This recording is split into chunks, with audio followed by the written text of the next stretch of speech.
L'heure du match qui oppose les deux géants français au Stade Saputo va sonner. Quelques minutes avant l'affrontement, les spectateurs ont la chance de voir leur vedette du petit écran en chair et en os à seulement quelques centimètres d'eux. C'est le plus beau cadeau pour un fan.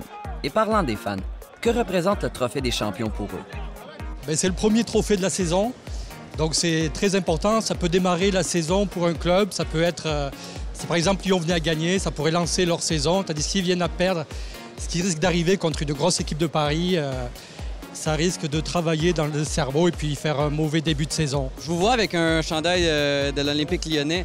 Est-ce que vous avez une certaine animosité face à cette équipe du PSG? La rivalité, elle est forte. Il y a encore pire, il y a Saint-Étienne qui est à 50 km. Et ça, c'est une très, très grosse rivalité, là. Le trophée des champions, qu'est-ce que ça veut dire pour vous ici de l'avoir à Montréal? Pour moi, c'est une grande joie de l'avoir ici à Montréal. Je suis parisien, supporter du PSG depuis que je suis tout petit. Donc on les suit à la télévision tout le long de la saison. Donc le fait de les avoir ici, franchement, c'est une grande chance et une grande joie forcément. Et petite prédiction pour le match de cet après-midi? Parler à un Parisien, au moins 3-0. Bien sûr, c'est Paris, frère, c'est Paris. J'espère que Paris ne va pas tuer le match tout de suite, là. Les partisans de l'OL ont un pressentiment pour l'issue de ce match. Quoi qu'il en soit, les monstres du foot français embarquent sur le terrain. D'aussi près, David Luiz est impressionnant. Le géant brésilien d'1,85 m est prêt pour la guerre. Lorsque vous tenez tête à Chelsea, que vous battez Benfica, la Fiorentina, Manchester United, je peux vous dire que Paris, il est prêt comme jamais il a été prêt. Là, les Parisiens sont prêts. Là, il n'y a aucun problème. Vous verrez une très, très bonne équipe de Paris. L'affrontement vient de commencer.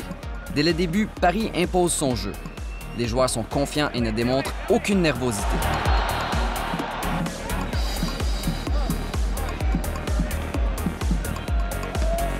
Les Lyonnais réussissent à s'organiser sur le côté gauche, tirent quelques salves en direction du gardien du PSG, mais sans toucher le filet. Le match s'annonce déjà difficile pour l'OL, qui doit faire face à une formation qui excelle en contre-attaque, tout comme en possession de balle. Un but tôt dans la première demi vient ébranler les joueurs de l'Olympique lyonnais. Clairement, le PSG n'a aucun complexe. Toutes leurs actions sont millimétrées avec précision. C'est la marque d'une équipe qui a pris l'habitude de compétitionner contre les grands d'Europe. Quelques minutes plus tard, un autre but du PSG soulève la foule au Stade Saputo. Edinson Cavani célèbre sous une pluie d'applaudissements. Ce but de trop a fait mal aux Lyonnais. Très mal. Les images captées parlent d'elles-mêmes. Sur le terrain, les joueurs ont le visage long.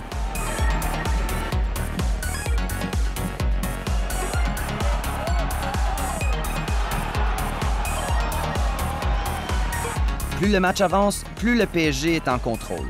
Les Lyonnais sont emprisonnés dans leur territoire. Ils tentent désespérément quelques percées, mais en vain. Devant eux, les Parisiens sont impériaux.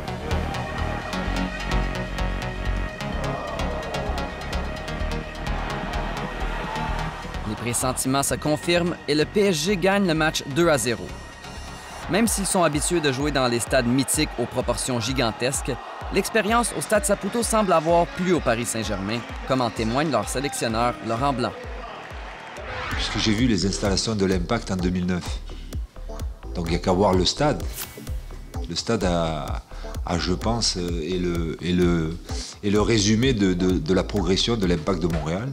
J'y étais venu en 2009, il y avait, je sais pas, il y avait 3 4 000 personnes. C'était un tout petit stade. Le championnat MLS qui commence à prendre vraiment de l'importance. Et je pense que si le continent américain veut vraiment installer le football comme un sport majeur, ils vont réussir. J'espère que ça sera le cas. Voilà. Nous avons demandé à celui qui fut surnommé le président pendant ses années de gloire en tant que défenseur s'il se voyait évoluer en MLS. Pourquoi pas? Pourquoi pas? Non, en tant que joueur, non. Ça, c'est sûr. Mais oui, pourquoi pas? Ça serait un challenge intéressant. Et surtout, un mode de vie, un mode de fonctionnement totalement différent que ce que l'on connaît en Europe. Le capitaine du PSG, Thiago Silva, maintenant. Un petit message aux fans montréalais qui sont déplacés au Stade Saputo pour vous supporter. Vous avez eu vraiment pratiquement une foule locale. Et je dis merci à tout le monde parce que c'était incroyable de jouer ici à Montréal. Et nous sommes très, très heureux de gagner le trophée de champion ici pour donner à tous les fans de Paris Saint-Germain sa félicitations. Est-ce que vous pensez que cette année, vraiment, c'est votre année au niveau de la Ligue des champions, entre autres? Tout le monde espère, mais Mais ce serait trop tôt encore pour parler. Mais on va travailler, on va essayer de jouer encore mieux que l'année dernière pour chercher ce titre-là, que c'est le rêve de tout le monde. Force est d'admettre que le 1er août, le PSG était seul sur le terrain. Quant à l'Olympique lyonnais, même s'il demeure l'un des meilleurs clubs formateurs au monde, il leur sera difficile de compétitionner contre cette machine de guerre parisienne à moins d'un investissement financier considérable. C'est aussi ce que les autres clubs de la Ligue 1 devront faire pour suivre l'ascension fulgurante du PSG.